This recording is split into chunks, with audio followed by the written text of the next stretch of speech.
अजीत पवार का विमान हादसे में निधन के बाद उनका अंतिम संस्कार किया जा चुका है। बुधवार को महाराष्ट्र के डिप्टी सीएम अजीत पवार की आकस्मिक मृत्यु ने पूरे देश को स्तब्ध कर दिया। एनसीपी नेता मुंबई से बारामती जा रहे थे और लैंडिंग के वक्त विमान फिसलता है और कई ब्लास्ट होने के बाद आग के गोले में तब्दील हुआ विमान। कुछ ही देर में केवल राख का ढेर नजर आता है और चारों ओर सन्नाटा सा पसर जाता है। इस विमान हादसे में अजीत पवार के अलावा अन्य 5 लोगों की मौत हुई है। इस हादसे के बाद विमान दुर्घटना की जांच के आदेश जारी हुए थे, जिसके बाद AAIB यानी एयरक्राफ्ट इन्वेस्टिगेशन ब्यूरो ने हादसे की जांच शुरू कर दी। जांच एजेंसी की एक टीम दिल्ली में विमान की ऑपरेटर कंपनी VSR वेंचर्स के ऑफिस पहुंची थी। वहीं दूसरी टीम बारामती दुर्घटना स्थल पर आज पहुंच चुकी है, जहां विमान का ब्लैक बॉक्स फोरेंसिक जांच की टीम के हाथ लगा है। सिविल एविएशन मिनिस्ट्री ने इसकी पुष्टि की है। ब्लैक बॉक्स में फ्लाइट डाटा रिकॉर्डर और कॉकपिट वॉइस रिकॉर्डर है। हवाई जहाज में मौजूद यह ब्लैक बॉक्स ही जानकारी सामने लाएगा कि अजीत पवार जिस विमान में सवार थे वह किन कारणों से क्रैश हुआ। हालांकि पहले यह भी सवाल खड़ा हुआ था कि जिस विमान में अजीत दादा सवार थे, क्या उसमें ब्लैक बॉक्स है भी या नहीं। ब्लैक बॉक्स असल में एक नहीं बल्कि 2 अलग अलग डिवाइस होते हैं जो विमान में लगे होते हैं। इनका काम विमान की उड़ान से जुड़ी अहम जानकारी रिकॉर्ड करना होता है। फ्लाइट डाटा रिकॉर्डर FDR यह विमान की गति, ऊंचाई, दिशा जैसे तकनीकी डाटा रिकॉर्ड करता है। FDR फ्लाइट की आखिरी 25 घंटे की जानकारी और तकनीकी डाटा रिकॉर्ड सुरक्षित रखता है।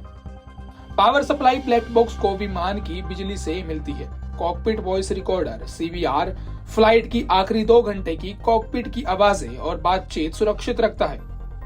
इसका नाम ब्लैक बॉक्स होता है, लेकिन यह काला नहीं होता। इसे चमकीले नारंगी रंग से रंगा जाता है ताकि इसे मलबे या फिर मुश्किल इलाकों में आसानी से ढूंढा जा सके। आधिकारिक तौर पर इसे फ्लाइट रिकॉर्डर कहा जाता है। टाइटेनियम या फिर कठोर स्टील जैसी मजबूत सामग्री से बना यह ब्लैक बॉक्स 1100 डिग्री सेल्सियस तक के तापमान और भारी प्रभाव बलों को झेल सकता है। इसे आमतौर पर विमान की पूंछ के पास लगाया जाता है। ऐसा इसलिए क्योंकि इस हिस्से के क्रैश होने के दौरान बरकरार रहने की संभावना ज्यादा होती है। ब्लैक बॉक्स मिलने के बाद नागरिक उड्डयन मंत्रालय द्वारा इसकी जानकारी दी गई। मंत्रालय ने कहा सभी जरूरी बचाव और जांच तंत्र तुरंत एक्टिव कर दिए गए, जो पूरी पारदर्शी और समय पर जांच सुनिश्चित करेंगे।